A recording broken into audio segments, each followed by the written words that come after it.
pidana yang diatur dalam Undang-Undang Perlindungan Data Pribadi. Seperti itu. Siapa yang dilaporkan? Biar yang bersangkutan yang menjelaskan.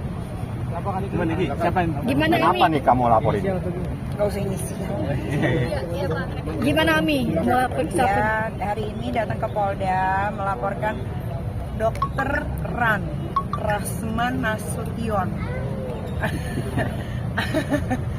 yang kodamnya Pura-Pura Ninja.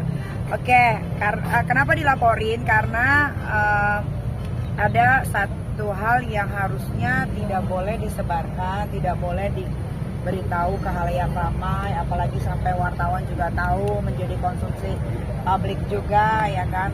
Biar bagaimanapun kan Laura anak masih di bawah umur, masih di bawah asuhannya Nikita Mirzani. Jadi apapun itu mengenai Laura harus berdasarkan izin dari orang tuanya. Harusnya Rasman sebagai lawyer katanya pinter dalam dalam memberikan informasi atau apapun itu, gitu kan? Tapi memang itu lagi kan, ya itu namanya, itu menurut Niki sih kayaknya ya nggak tahu ya, makanya gimana ya kalau ngomongin dia tuh enaknya ngebully sih kalau ngomong. Jadi ya mungkin itu ya Rasman mungkin mikirnya saat itu, oh gue keren nih bisa kasih bukti apa segala macam. Dia nggak mikir dampaknya setelah itu, atau dia nggak mikirin oh iya kalau misalkan gue menyebarkan ini kan ini ada undang-undang ya di negara Indonesia ini. Bang, HP-nya berapa sih nomor HP-nya? Nah, itu data-data apa? Data-data apa? Apa enggak yang disebarkan oleh Rasman enggak? LP-nya ini. Kalau apa yang disebarkan itu terjadi pada tanggal 20 September tahun 2024. Seperti itu. Dan rekan-rekan semua kebetulan hadir semua di situ. Dan ini adalah hal yang harus kita sampaikan. Karena ini Undang-Undang 27 tahun 2022 secara spesifik mengatur batasan-batasan dan apa yang diatur dalam undang-undang. Salah satunya data pribadi. Data pribadi termasuk nama seseorang, termasuk keterangan daripada kesehatan. Itu semua tidak boleh disebarluaskan. Ini supaya semuanya paham. Nah, makanya nih kita datang untuk memberikan pemahaman kepada orang yang tidak paham tentang masalah hukum. Bang, hasil USG berarti Bang kalau soal kesehatan Bang, hasil USG kemarin. Hasil yang di tanggal 20 ya, tanggal 20. Ancaman hukumannya berapa? 4 tahun. Bukannya punya hak impunitas Bang. Kenapa? Pengacara bukannya punya hak impunitas. Nanti dijelaskan saja. Dijelaskan, dibuktikan dan gitu. Pengacara punya apa? Impunitas. Imunitas. Tapi kan itu anak siapa? Itu kalau nanti juga termasuk dilaporkan sih. Iya. Berarti 2 orang tadi yang dilaporkan. Terlapornya siapa aja Bang? Yang dilaporkan itu identitasnya Ran dan kawan-kawan. Fadel juga termasuk kah Diki dalam laporan terbaru ini? Termasuk. Berarti hanya ada 2 orang nih. Banyak. Oh, Termasuk keluarganya ya Kak Diki ya?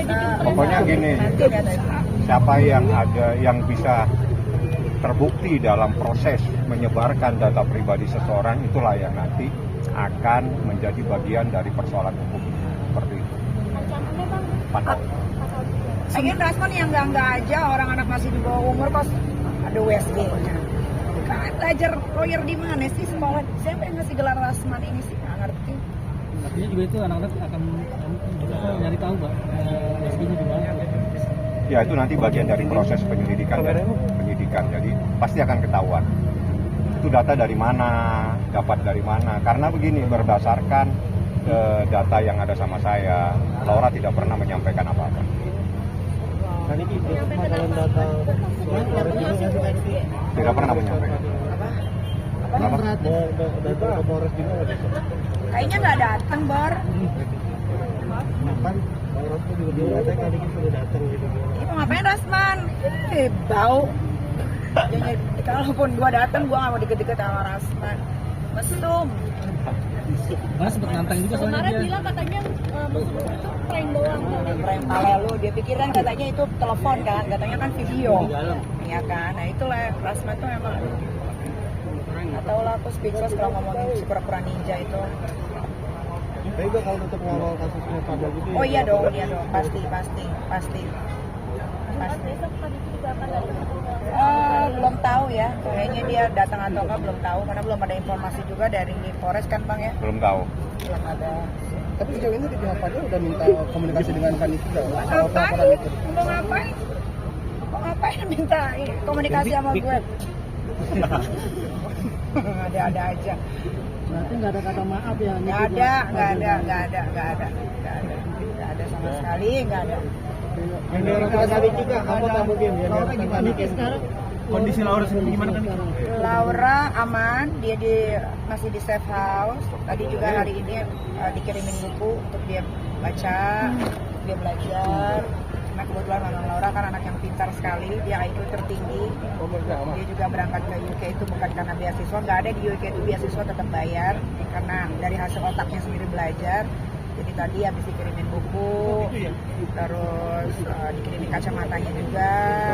Pokoknya keperluan dia selama di sana untuk belajar. Karena kan di sana nggak nonton TV, nggak megang handphone, nggak bisa berkomunikasi dengan siapapun kecuali ya. Tapi kan ini sudah mulai komunikasi udah baik belum sama Kalau komunikasi secara langsung belum, tapi pasti sama apa Bang yang jaga? Dari unit perlindungan perempuan dan anak. Ya biasanya mereka yang menyampaikan keadaannya Laura hari ini bagaimana gitu karena kan biar gimana pun Laura masih shock dengan keadaan yang sekarang ya kan, mungkin dia harus beradaptasi lagi dengan lingkungan yang baru. Kalau yang kemarin kan lingkungannya dakjal ya, jadi kalau yang ini kan udah enggak, jadi dia harus beradaptasi lagi, mengontrol semua emosinya yang buruk-buruk gitu kan. Ini masih dalam tahap kalau dibilang pengobatan ya memang pengobatan karena setiap hari ada psikiater, ada psikolog juga mendampingi dari perlindungan perempuan dan anak. masih kesulitan mendekati Loli sendiri untuk berkomunikasi secara Sudah bisa komunikasi tapi mungkin memang yang ringan-ringan saja gitu. Kalau yang udah masuk ke masalah ini dia masih belum. masih ini nggak sih suka kesel marah Tantrum sendiri Nggak ada ya. Enggak. Kalau itu karena kebetulan saya yang hadir dan saya yang menemani pada saat proses visum. Itu visum berjalan tanpa saya dampingi, bahkan dia minta semua keluar. Artinya dia dalam keadaan tenang, dia dalam keadaan paham apa yang dilakukan oleh ibunya. Karena berkali-kali saya katakan apa yang dilakukan oleh mamamu dari apartemen sampai di saat ini adalah untuk perlindungan pada kamu, untuk memberikan perlindungan dan keadilan buat kamu, itu yang kamu paham. Mungkin dia memahami karena itu yang selalu saya sampaikan pada saat saya bertemu dia. Nah pada saat dilakukan visum, dia datang sendiri tenang, dia tidak teriak-teriak jalan sendiri, masuk ke tempat, setelah itu semua disuruh keluar, hanya dokter. Jadi ada Edwin pun disuruh keluar. Artinya dia ingin sendiri, ingin tenang sendiri. Dengan demikian maka Laura lebih tenang keadaannya dan lebih bisa menghadapi persoalan. Artinya komunikasi dengan Abang juga lancar Bang ya? Ya waktu itu komunikasi lancar. Kalau kemarin supaya saya tidak mengganggu proses visum, setelah saya lihat saya serahkan kepada dokter karena itu menjadi bagian dari dokter. Saya sama Edwin ada di luar. Udah jemput Laura belum sih Kak? Laura belum boleh dijemput. Mungkin sampai kapan Laura? Sampai batas waktu yang tidak bisa ditentukan. Kalau emosinya sudah bisa terkontrol dengan baik, baru bisa. Oke. Orang nanya Fadel nggak Mami? Ya? Orang nanya Fadel nggak?